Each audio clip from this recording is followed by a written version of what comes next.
Om Namo Bhagavate Sri Ramana.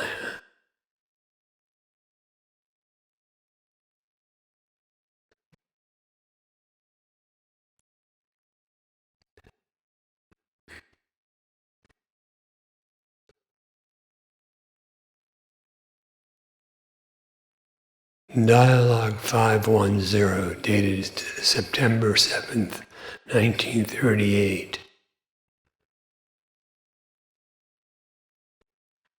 Mr. T.K.S. Ayer read out a passage from a book which admitted of 5 different divisions of antakaranas as follows. 1. Ulam. 2. Mind. 3. Intellect. 4. Chittam. 5. Ego. Sri Bhagavan said, 4 divisions are usual. The 5th item, Ulam, has been brought in to correspond to the 5 Tattvas thus. 1. Ulam, consciousness, is akasha, ether, or we could translate that as space. Akasha tattva, from the cranium to the brows. 2. Manas, thinking faculty, is vayu, air tattva, from the brows to the throat. 3. Buddhi, intellect, is agni, light, or we could say fire, tattva, from the throat to the heart.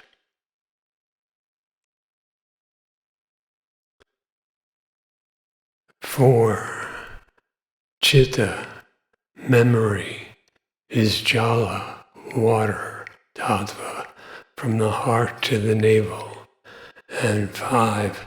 Ahankar, ego, is prithvi, earth, tattva, from the navel to the coccyx. Ulam is thus the pure mind, or the mind in its pure being, that is, mind divested of all thoughts. It is the ether of mind corresponding to the expanse of mind without being crowded by thoughts. When a person wakes up from sleep, the head is raised and there is the light of awareness. This light was already there in the heart, which is later reflected on the brain and appears as consciousness. But that is not particularized until ahankara steps in. In the undifferentiated state, it is cosmic mind, or cosmic consciousness. This state lasts usually for a minute interval and passes off unnoticed. It becomes particularized or differentiated by the intrusion of the ego, and the person says, I. This is always associated with an entity, here the body. So the body is identified as I, and all else follows.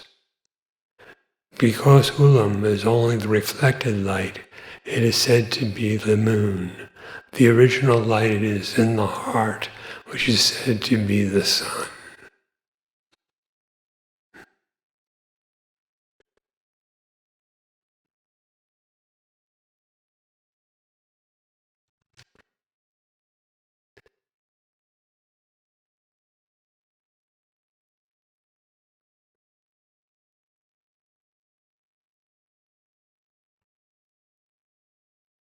The combination of tattvas, the ingredients that make for experience, are counted and divided up in various ways.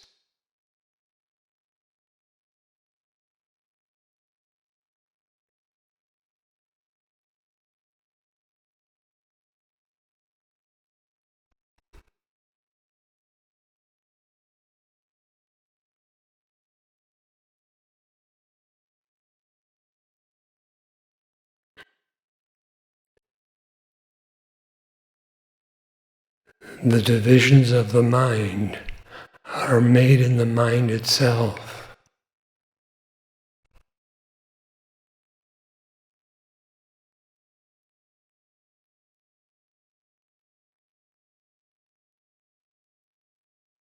So how could that be real?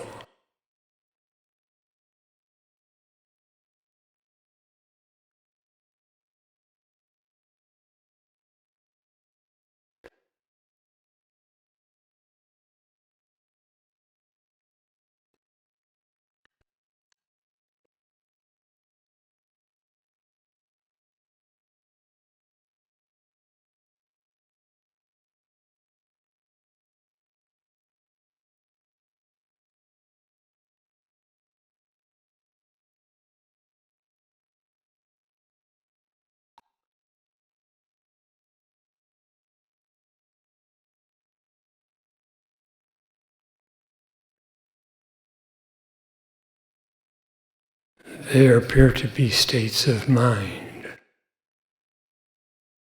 What is the nature of the mind, though? This is what should be known.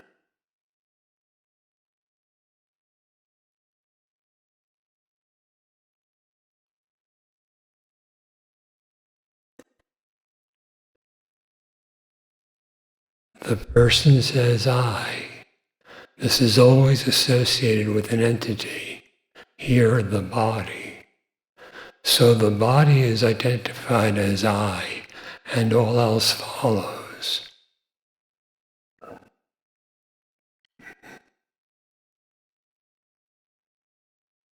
Without the notion I, and its association with the body, where would all these tattvas, or factors of experience, be?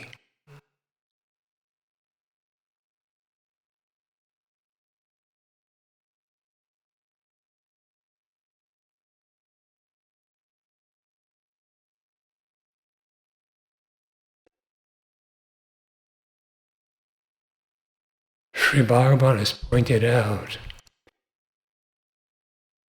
that rather than seeking to define the tattvas or the various factors of experience, it is best to turn the mind inward so that it loses its form entirely.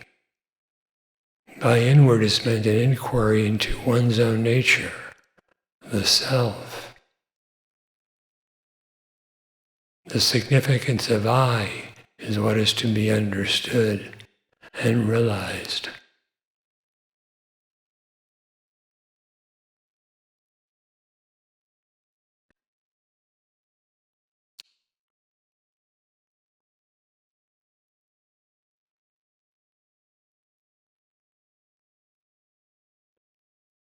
Are you the body?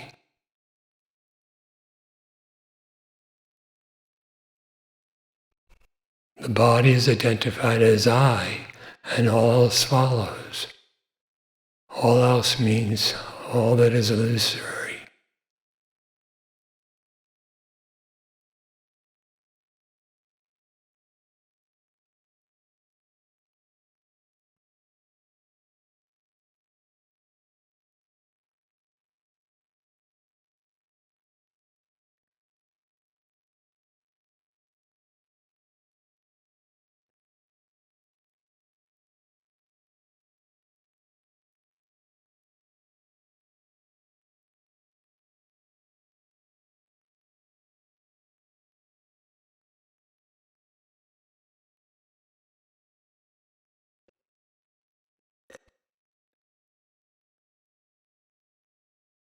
September 9th, 1938.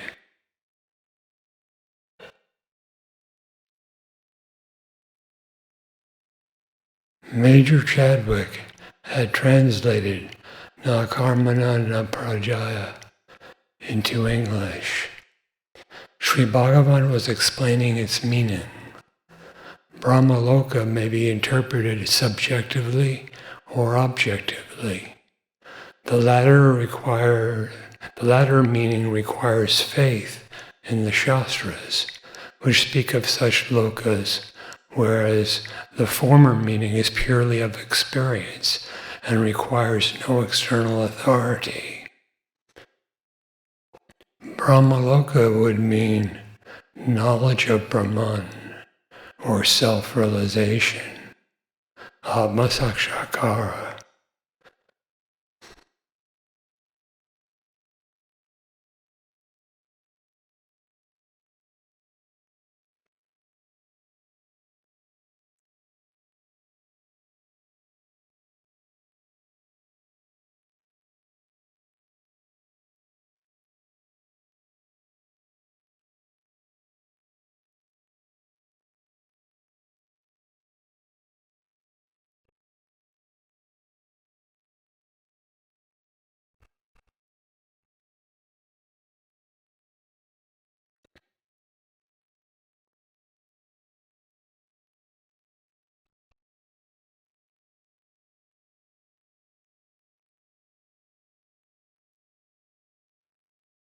Parantakala as opposed to aparantakala. In the latter, the jivas, or individuals, pass into oblivion to take other births. Their oblivion is enveloped in ignorance, that is, avidya. Para is beyond the body. Parantakala is transcendence over the body, etc. That is jnana, knowledge.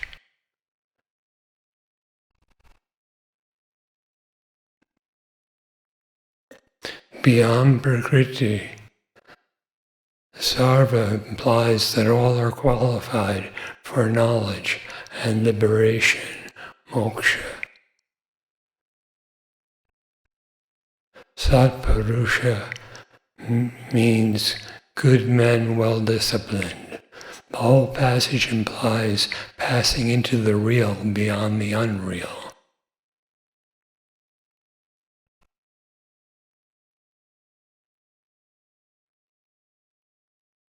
And then the translation is given. Deathlessness is not obtained through action or begetting offspring or wealth. Some attain that state through renunciation.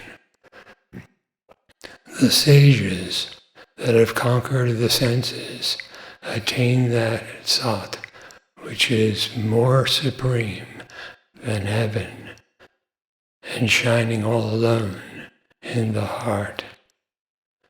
The adepts who by renunciation and one-pointedness are pure in heart and have known the certainty of truth by the special knowledge proclaimed by Vedanta, get fully released in the Brahmaloka from the causal maya at the dissolution of the body. That alone which shines as the tiny space or void of sorrow in the lotus heart, the tiny seat of the spotless Supreme in the inner core of the body is worthy of worship.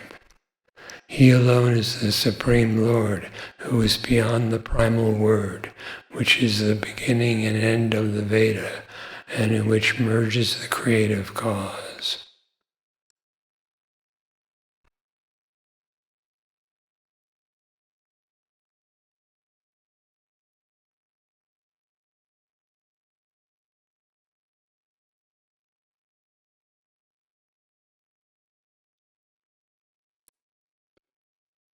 Mr. T.K.S.I.R. later asks something about Muktaloka, region of liberated souls. Sri Bhagavan said that it meant the same as Brahmaloka. The disciple asks if some Sukshmatanu, subtle body, such as Pranavatanu or Shuddhatanu, was required to gain such loka. Sri Bhagavan replied, Pranava means real japa. It is, however, interpreted to be a, u, nada, and bindu. Of these, the first three are interpreted as Vishwa, Taijasa, Prajna, and Virat, Hiranyagarbha, Ishvara, Nada, and Bindu correspond to prana and manas, mind. The Mandukya Upanishad speaks of the three matras and Turiya matra. The final meaning is that represents the real state. To a further question, Bhagavan answered, they are said to be the Panchapada Mahavakyani, Mahavakyas with 5 words.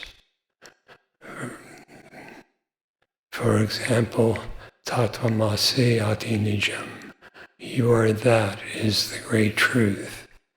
The first 3 words have their lakshya artha, significance, all of which signify only the one truth. So, many efforts and so much discipline are said to be necessary for eradicating the non-existing avidya.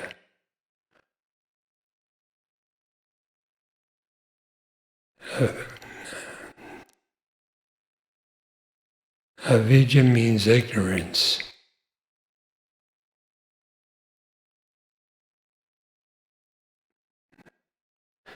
The efforts and such are only for eradicating the ignorance so that existence is known as it is.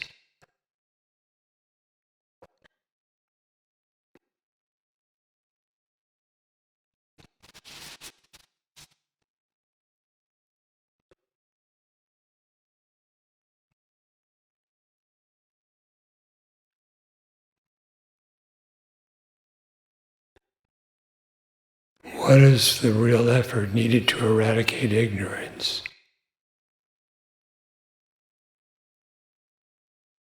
If one can only see ignorance as just ignorance, it ceases to exist. In the absence of ignorance, bondage is not. And without limitation or bondage, suffering is not. The happiness that is innate to one's existence is revealed by self-knowledge.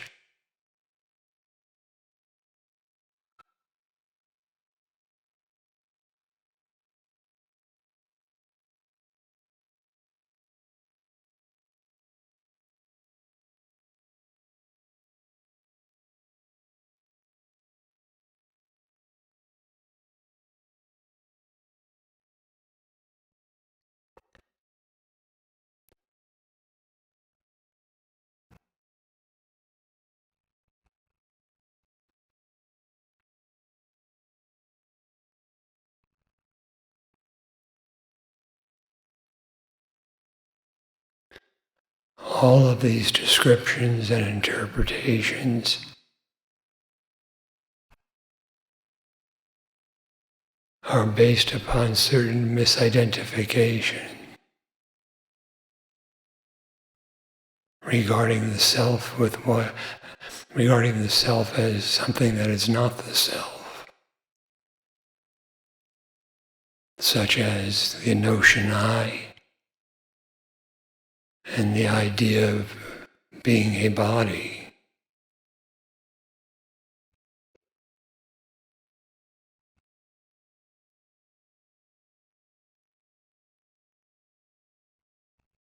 Likewise is it with the various divisions attributed to the mind itself.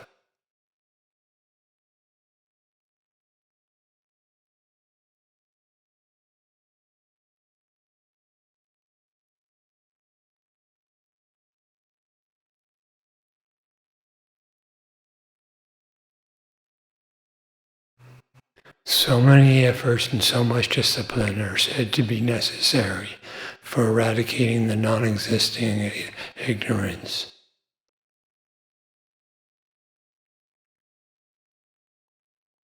One thing is necessary, and that is a profound inquiry to know your own nature.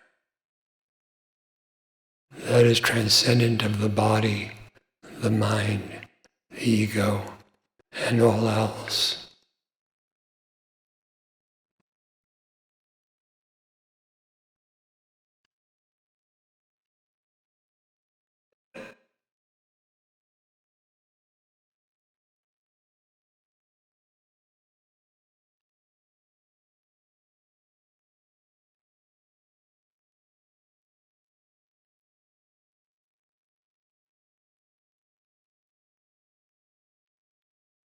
September 11th, 1938.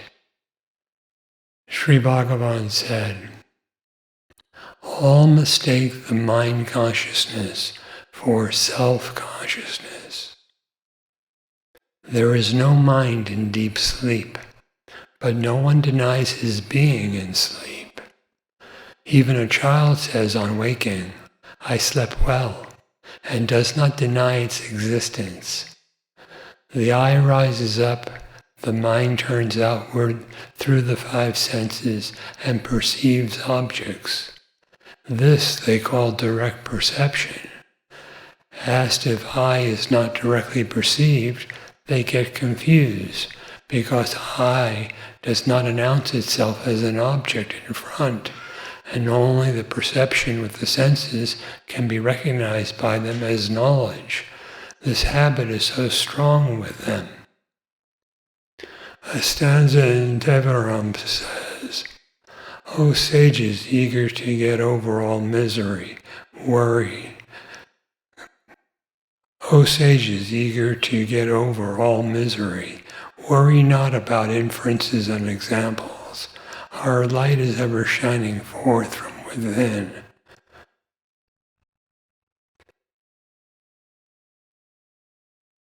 With mind clear, live in God. This is direct perception. Will the common people admit it? They want God to appear in front of them as a bright being mounted on a bull. Such a vision once originated must also end. It is therefore transient. Devaram speaks of the eternal and never experienced being. This Devaram takes one directly to the reality.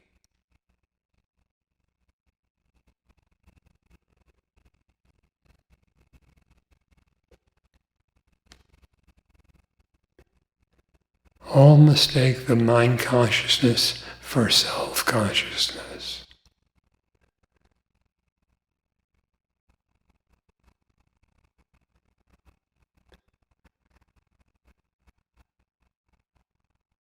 That is, they mistake an awareness of objects for that which is really non-objective consciousness. There is no mind in deep sleep.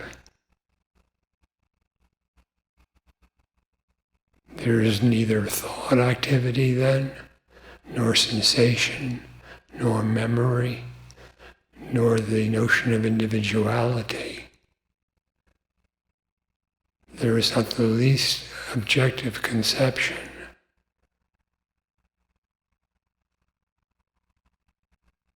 There is no experience of the body or of the intellect. There is no mind in deep sleep, but no one denies his being in sleep. In other words, you do not cease to exist.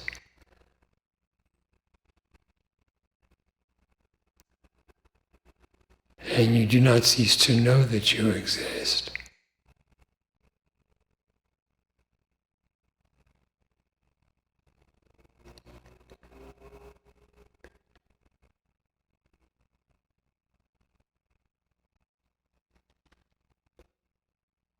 What is it that exists in deep sleep?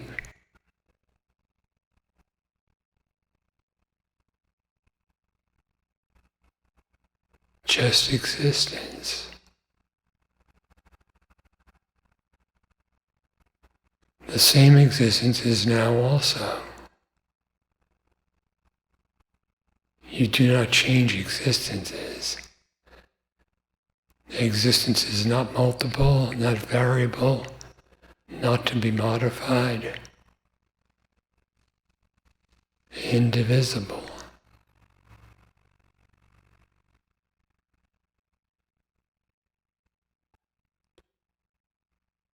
You exist then, you exist now.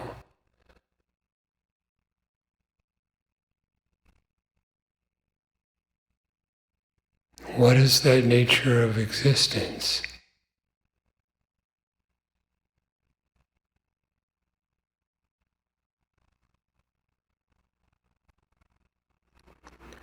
Even a child says on waking, I slept well, and does not deny its existence.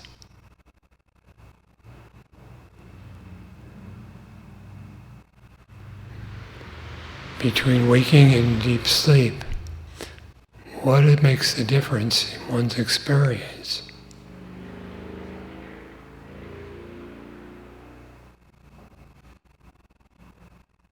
The eye rises up, the mind turns outward through the senses and perceives objects. This they call direct perception. The assumption of existing as an individual being is the start of delusion.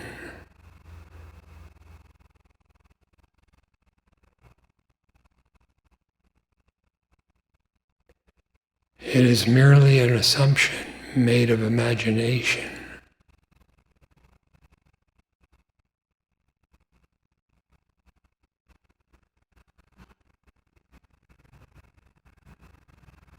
With the idea of I comes the supposition of an objectified sphere of experience, the this in all your experience. That mind turns outward. Outward is not a location.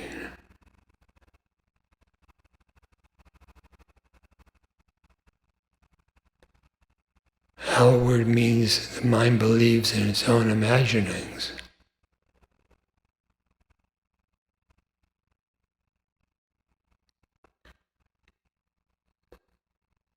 Such a mind itself manifests as or through the five senses and perceives objects.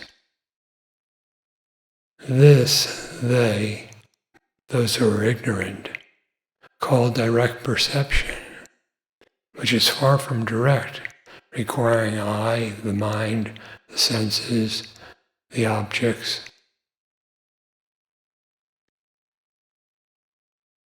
What is direct perception is just the existence itself, in which there is neither I nor this.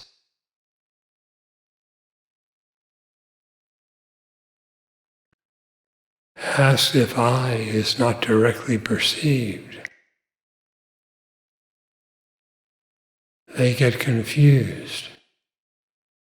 Those who do not inquire, that is, become confused, because I does not announce itself as an object in front, and only the perception with the senses can be recognized by them as knowledge.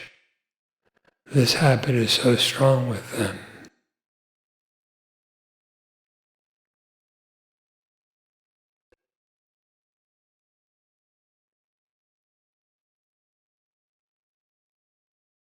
If you wish to realize the self,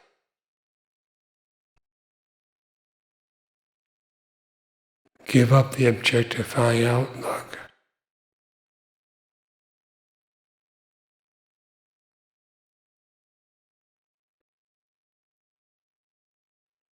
And abandon the tendency of believing the senses tell you what is real.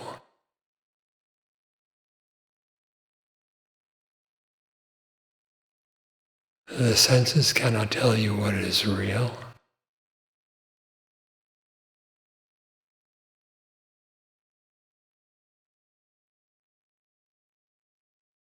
To know what is real, know yourself.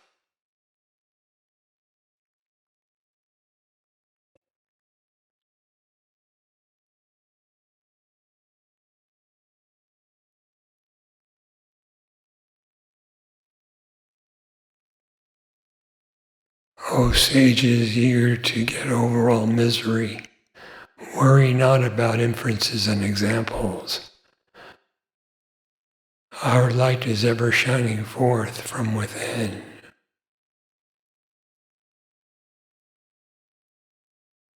What is the meaning of within?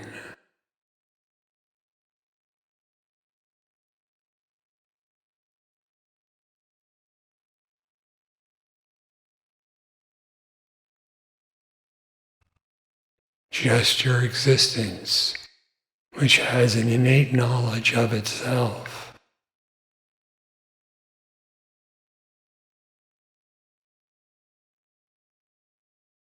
Our light is ever shining forth from within. Being is consciousness. Shining is knowledge.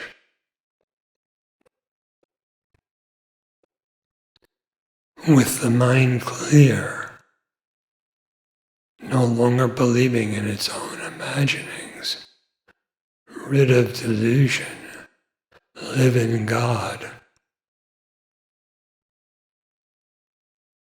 To live in God is to know God and to be God.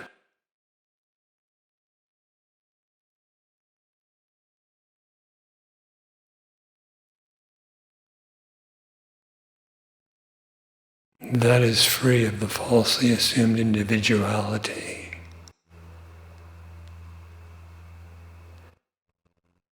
But it is the nature of your existence, consciousness, which is bliss.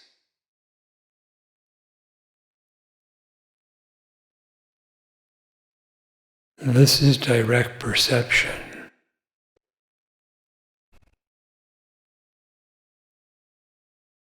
Will the common people admit it? They want God to appear in front of them as a bright being mounted on a bull.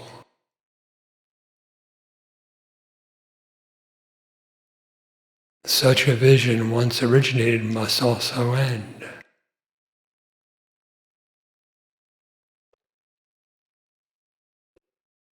All that appears disappears. The self neither appears nor disappears.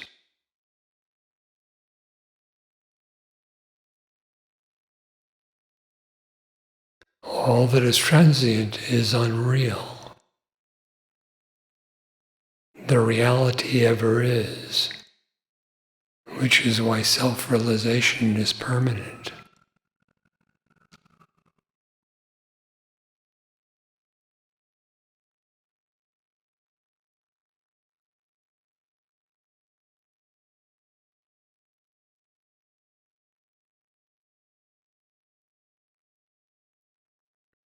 Severum speaks of the eternal and never experienced being. Always you are, and always you know that you are.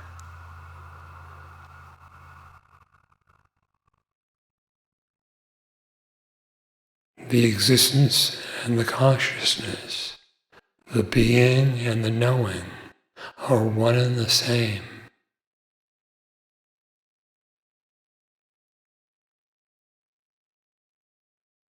This takes one directly to the reality.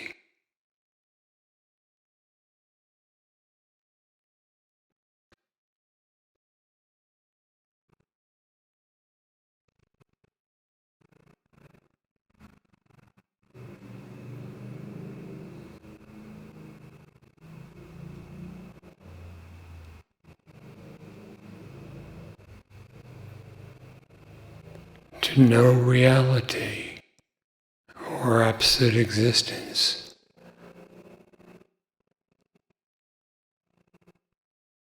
What could be more direct than inquiring, who am I?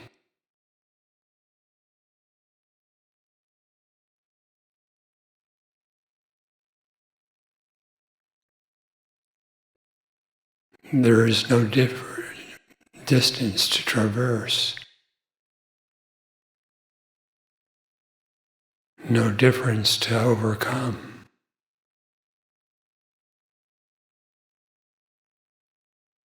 Differentiation is born of ignorance. If you inquire for whom the ignorance is, ignorance and the individual who has it both vanish, for they are unreal.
Om Namo Bhagavate Sri Ramanaya.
Shanti, Shanti, Shanti.